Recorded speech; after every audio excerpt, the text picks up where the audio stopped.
Fresh off the success of 1978's Halloween, John Carpenter and Deborah Hill looked to make another venture into horror, so in 1980, they came out with The Fog.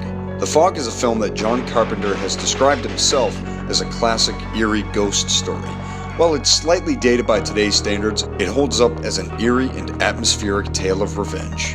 The story is that this small coastal town in California is celebrating their 100th anniversary, just as an ominous fog seems to make its way across the ocean.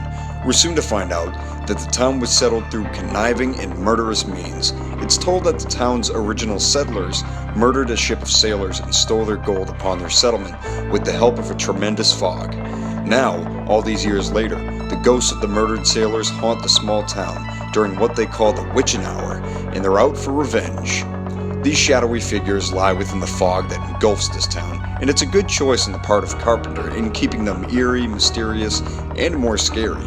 We see the return of many of the actors from Halloween, including Jamie Lee Curtis, Nancy Kyes, and Charles Cyphers. We even have the great Janet Leigh in this movie. Yeah, Jamie Lee Curtis's mother as a town representative.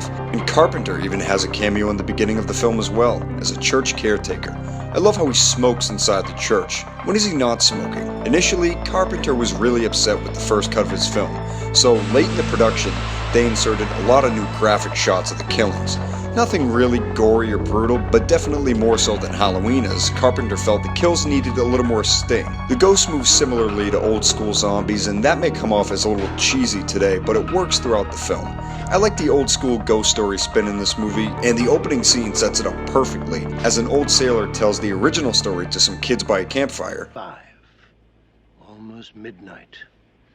Enough time for one more story. One more story before 12. It's a perfect way to set it up, as it sets the tone and gives us a tease of what we're going to see.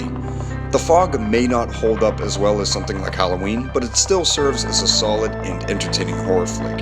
Carpenter knows minimalist chills, and he does well here, utilizing the fog and the eerie night settings of the coast to enhance the mood. He also composed the soundtrack, which is perfectly eerie with the overlying synths throughout. This is a spooky film, full of good atmosphere and substance that even today is still enjoyable. This is the kind of film that will definitely give you the chills next time you see a fog rolling through in your town. Just hope there's no pirate ships nearby.